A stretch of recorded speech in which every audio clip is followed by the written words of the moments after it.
안녕하십니까. 오늘 진행을 맡은 엄대영 사원입니다. 반갑습니다.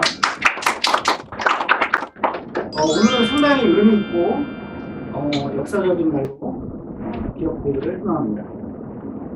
태권도를 사랑하고 태권도 역사에 관심이 많으신 분들이 모여서 고민하면서 자생적으로 발생한 태권도 역사 연구회가 벌써 1년 6개월을 흘러서 2년으로 치닫고 있습니다. 태권도 역사 연구회가 주최하고 주관하며 만든 토론회로 대한태권도협회 양진광 회장님을 모시고 발제 태권도 역사 쓰기 연구의 공기점과 고대 태권도 연구의 흥미로운 논의라는 발제를 가지고 심도 있는 토론회를 시작하려고 합니다.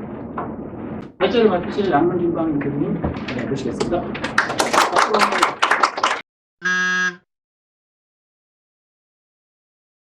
오늘 여러분들 태권도 역사 연구를 주제로 이렇게 모여서 같이 공부하시는 분들하고 만났다는 게 굉장히 좀 저한테 좀 특별한 그런 만남 같습니다.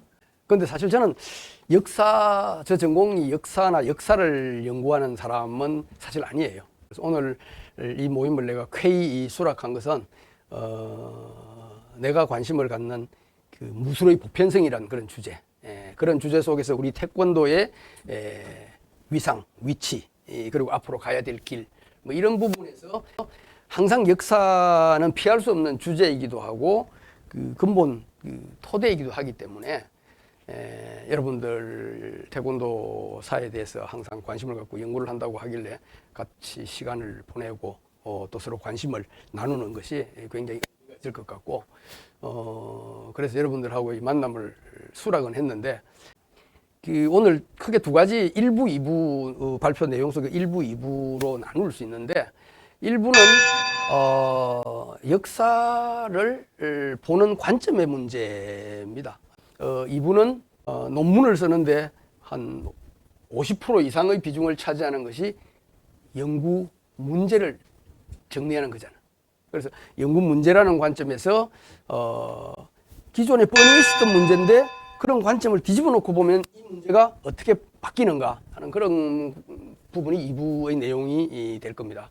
그래서 여러분들이 지금까지 봐왔던 태권도 역사를 바라보는 관점, 그 다음에 그 속에서 여러분 자신이 의식했던 의식하지 않았던 스스로 가지고 있던 어떤 전제들, 이런 것을 오늘 내하고 같이 한번 까뒤집어서 보면서 양진광 스타일 역사 이야기의 주특기가 뭐냐면 무조건 일단 까놓고 진실을 위주로 놓고 본다는 그런 건데, 그런 관점으로 오늘 좀 이야기를 좀 해볼 거예요. 우리 태권도 역사 연구라는 관점은 이제 역사 쓰기가 주류를 이루다가 역사 연구 쪽으로 넘어가는 그런 단계에 있다고 보고, 특히 이번에 그 국기원에서 새로운 교본을 만들었는데, 이 역사편을 보면서 우리 김영선 교수님이 오늘 안 나오셨는데 저하고 친구예요. 친구인데 동시대 고민을 같이 하는 그런 친구인데 많은 고민을 녹여 넣으려고 정말 힘들었겠구나 하는 것을 많이 보였어요.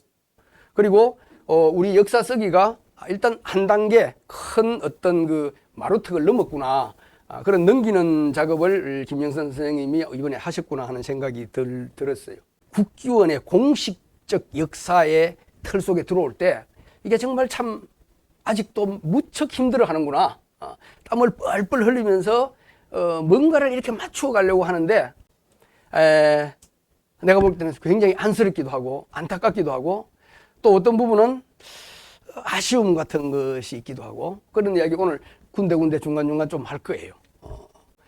그래서 그게 바로 뭐냐면 사실과 비사실, 사실이 아닌 거죠. 비사실이라는 것은 사실과 비사실 사이에 방황을 아직도 많이 하고 있다. 예를 들면은 오키나와 가라데에 대한 이야기를 여기에 기어코 집어넣고 있는데, 넣으면서 어떻게든 좀 어떻게 해보려고 그렇게 안간힘을 좀 쓰고 있는데, 예를 들면은 우리나라에서 오키나와 가라데에 어떤 영향을 미쳤다, 이런 이야기를 하고 있다는 거지. 그래서 태권도의 가장 공식적인 기관에서 발행하는 책에 그 이야기를 넣어놨는데, 만약에 누가 그 공식적인 걸 반박을 하면 뭐라고 이야기할 것인가? 그거보다는 굳이 그게 왜 들어가야 될까? 그 동기 왜 들어가야 될까? 기어코 그거라도 좀 넣어야 된다는 이런 그런 안타까운 몸부림 같은 건데, 좀 그런 부분에서 약간 좀 아직도 좀 만감이 교차되는 그런 부분이 사실 좀 있는 것 같습니다. 그래서 이제는 특히 여러분들처럼 진지하게 역사 공부를, 태권도 역사를 공부를 하는 모임이라면 역사 쓰기하고 역사 공부는 분리됩니다. 그래서 역사 쓰기라는 것은 어떤 일정한 목적을 가지고 쓰는 걸 말하는 거죠. 국사와 한국사 좀 다릅니다. 한자 하나 뗀 것 같지만 실제로 학술적 그 강단에서 논문에서 다루어지는 한국사하고 초중고등학교 교과서에 나오는 국사하고 다른 내용 많아요. 특히 강조, 삭제, 해석이란 이런 각도에서 보면 정면으로 이미 반박되고 있는 것도 교과서에 그대로 살아있습니다. 근데 그거는 우리나라 역사만 그런 게 아니에요. 전 세계 모든 나라의 국사가 다 그래요. 공식 국가에서 공식적으로 주창하는 역사 쓰기. 또 어떤 문화나 사회의 어떤 분야에 있어서도 마찬가지예요. 나중에 이야기하겠지만 무술에서 정도의 차이지 50보 100보예요. 자기 역사를 조금 더 그럴듯하게 보이게, 좀 더 컬러풀하게 보이게, 좀 더 길게 보이게 누구나 다 하는 거예요. 근데 그것이 할 수 있는 정도가 있고 하면 좀 안 되는 그 범위를 넘어서는 부분이 있거든요. 그래서 그런 부분들에 대해서 우리가 역사 쓰기는 역사 연구처럼 항상 100% 진실만 가지고 할 필요는 없다 하는 것도 아니다라는 전제로 말씀을 먼저 하나 드리고, 우리나라 태권도 역사 쓰기의 역사를 보면 태권도의 정체성 문제 때문에 역사를 통해서 정체성 문제를 풀려고 하고 정립하려고 했던 노력이 50년대 중반 60년대 사이에 나타나기 시작합니다. 아마 가장 먼저 인식한 사람이 이 황기 시인 같아요. 이 양반이 사도라는 말을 많이 썼어요. 이 양반 책을 보면 사도라는 말이 나오는데, 나도 어릴 때는 공부를 하면서 이 사도가 뭘까? 응? 태권도 공수도 말고 사도라는 도가 있나? 사도라는 것은 어떤 한 분야를 통칭해서 사도라고 하는 거예요. 무술이든 학문이든 뭐든 우리 분야, 그 분야 이런 게 사도라고 하는 건데, 이 양반이 왜 그걸 많이 썼냐면 쓸 말이 없으니까, 애매하니까. 그러다가 이제 화수도란 말을 쓰고 당수도란 말을 쓰고 수박도란 말을 쓰고 이렇게 썼는데, 그 화수도, 당수도, 수박도가 전부 다 역사하고 관련 있게 해서 나오는 이름이거든요.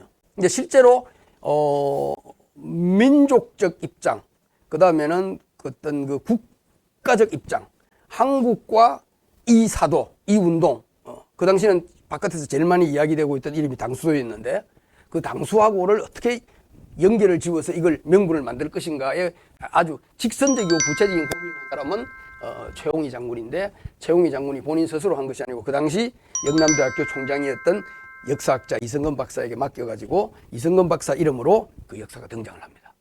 그러면서 삼국시대부터 해서 이렇게 쭉 나오기 시작하는데, 그러다가 1971년도부터 대한태권도협회 태권도지가 발간되는데, 그 태권도지의 조관묵이라는 사람의 이름으로 시리즈로 태권도 역사가 그때부터 삼국시대에 쭉쭉쭉 내려오기 시작합니다.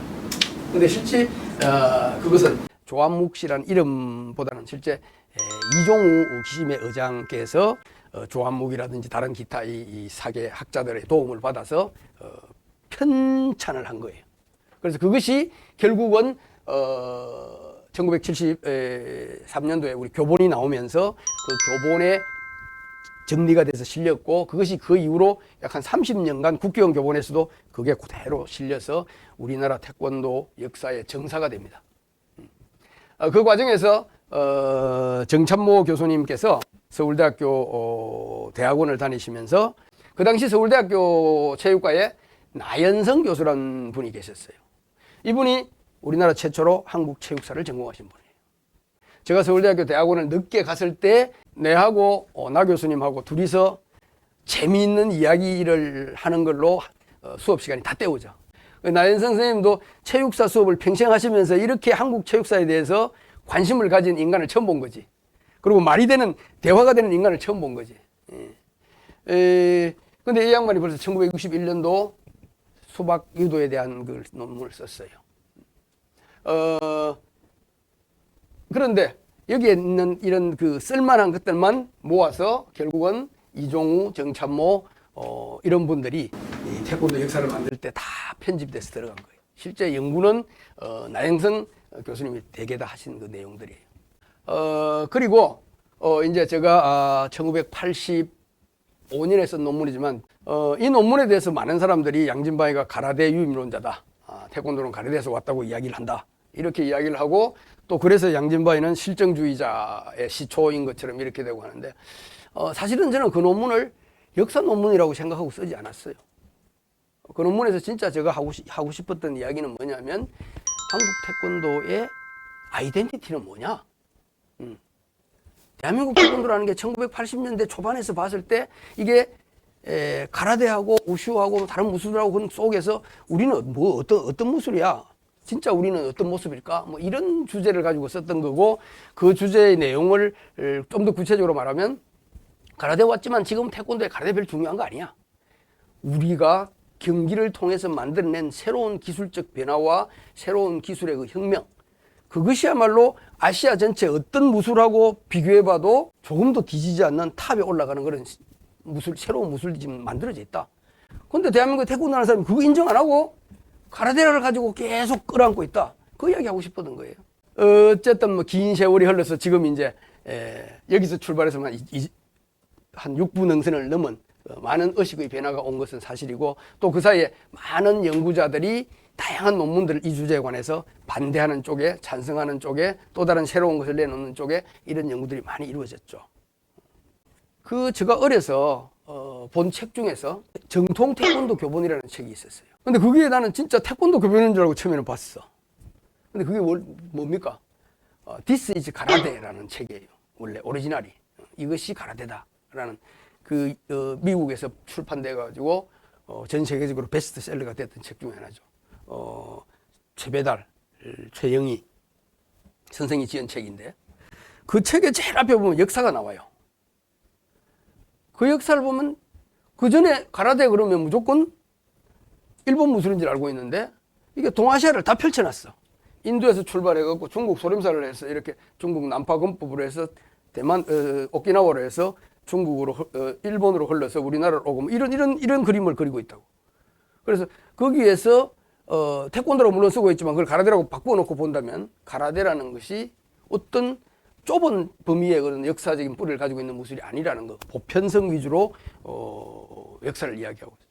그래서 내내 그 당시는 이해를 못했는데 나중에 세월이 많이 지나면서 공부를 하면서 보니까 이 양반이 공부를 상당히 깊이 있게 한 분이고 깊은 역사에 대한 통찰력을 가지고 있는 분이구나 라는 생각이 들었어요. 그 당시 일본의 가라데계를 장악하고 있던 그 사람들이 다 오키나와 사람들인데 그 사람들 그렇게 넓게 역사를 보지 못했거든요. 어느 나라나 어떤 분야나 역사를 쓰는 그런 패턴이 있는데 그 중에 하나가 주로 과거를 통해서 현재를 규정하려고 하는 과거에 우리 이랬다. 예를 들면은 우리나라에서 많이 있는 고구려 향수. 실제 고구려의 400년 넘는 거의 500년 넘는 고구려 역사 중에서 우리가 화려하게 생각하는 그 방대한 영토를 가졌던 고구려는 한 100년 범위 내에 있는 고구려거든. 조그만할 때도 고구려고 클 때도 고구려고 망할 때도 고구려란 말이에요. 그런데 우리는 특정한 한 시점의 고구려를 우리는 고구려의 낭만으로 역사 속에 막 이야기하고 보고 하잖아. 광개토 대왕, 장수왕 시대의 그 화려함. 마찬가지로 그런 과거의 특정한 모습을 역사 속에 넣고 강조해서 현재 우리가 그 후손이다. 우리는 그런 사람이다. 그런 존재다라고 하는 거죠. 역사에서 굉장히 보편적이고 역사를 연구하는 많은 사람들이 그런 목적으로 해요. 그건 조금도 나쁘지 않아. 근데 두 번째는 조금 달라요. 현재를 규정하기 위해서 과거를 끼워 맞추는 거야. 우리가 태권도 지금 이렇게 하고 있어요. 역사 쓰기를. 제일 대표적인 예를 들면은 건강 역사상. 건강맞기라고 만들어놨어요. 그래놓고 건강 역사상을 건강맞기로 만들어버려요. 그때 건강맞기라는 이름이 있었어? 건강맞기 진짜 있었어? 뭐 오병수바퀴 5인 단체전으로 만들어놨어. 단체전이 뭐 겨루기도 있었는지 모르는데 그게 뭔지도 모르는데 이렇게 지금의 우리의 어떤 모습을 가지고 그게 역사에서 있었다고 역사를 그쪽으로 만들어 끌어당겨버려.